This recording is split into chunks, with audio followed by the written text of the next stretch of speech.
nom du Père et du Fils et du Saint-Esprit. Amen. Bien-aimés dans le Seigneur, nous sommes au lundi 3 août 2026, lundi de la 18e semaine du temps ordinaire, année A.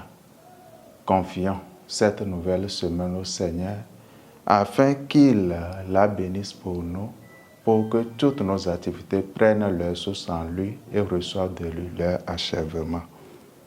Que l'Esprit Saint dispose nos cœurs à l'écoute de la parole de Dieu. De l'Évangile de Jésus-Christ selon saint Matthieu, au chapitre 14, versets 22 à 36. Jésus avait nourri la foule dans le désert. Aussitôt, il obligea les disciples à monter dans la barque et à le précéder sur l'autre rive, pendant qu'il renverrait les foules. Quand il les eut renvoyés, il gravit la montagne à l'écart pour prier. Le soir venu, il était là seul. La barque était déjà à une bonne distance de la terre.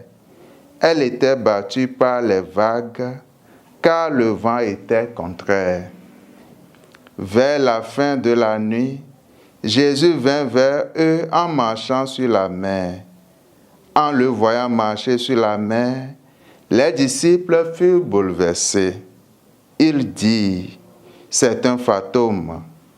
Pris de peur, ils se mirent à crier. Mais aussitôt Jésus leur parla, « Confiance, c'est moi, n'ayez plus peur ». Pierre prit alors la parole.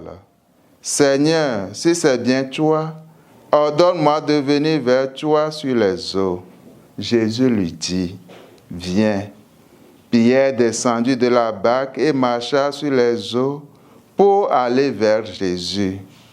Mais, voyant la force du vent, il eut peur et comme il commençait à enfoncer, il cria, « Seigneur, sauve-moi !»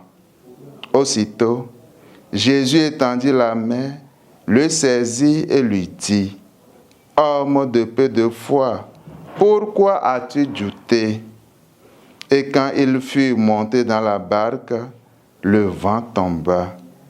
Alors ceux qui étaient dans la barque se prosternèrent devant lui et lui dirent, « Vraiment, tu es le Fils de Dieu. » Après la traversée, ils abordèrent à Génézareth. Les gens de cet endroit reconnurent Jésus. Il fit avertir toute la région et on lui amena tous les malades. Ils lui suppliaient de leur laisser seulement toucher la frange de son manteau. Et tous ceux qui le faisaient furent sauvés. Acclamons la parole de Dieu. Louange à toi, Seigneur Jésus. Aujourd'hui, l'Évangile nous invite, frères et sœurs, à croire en Jésus jusqu'au bout, à ne pas nous laisser décourager et désespérer par les obstacles de la vie. En effet, l'Évangile nous présente l'apôtre Pierre qui marchait sur les eaux à la demande de Jésus et par la force de sa foi. Malheureusement, il n'ira pas jusqu'au bout de son action, car la peur et le doute vont l'empêcher d'arriver jusqu'à Jésus. Si Jésus aide Pierre à se relever, il aurait tout de même aimé qu'il ait confiance en sa parole jusqu'au bout, qu'il ait totalement foi en lui. Oui, le souhait de Jésus n'était pas qu'il tombe, mais qu'il reste debout et marche jusqu'à lui malgré les difficultés. Frères et sœurs, parfois nous ressemblons à Pierre. Lorsque nous sommes confrontés à une épreuve, nous croyons au début, nous prions, même nous gênons. Mais bien des fois, nous n'allons pas jusqu'au bout. Dès qu'un obstacle ou un événement qu'on n'attendait pas survint, nous commençons à douter, à remettre les promesses de Dieu en question. En effet, Combien de fois avons-nous abandonné un combat contre un péché dès que la tentation est survenue?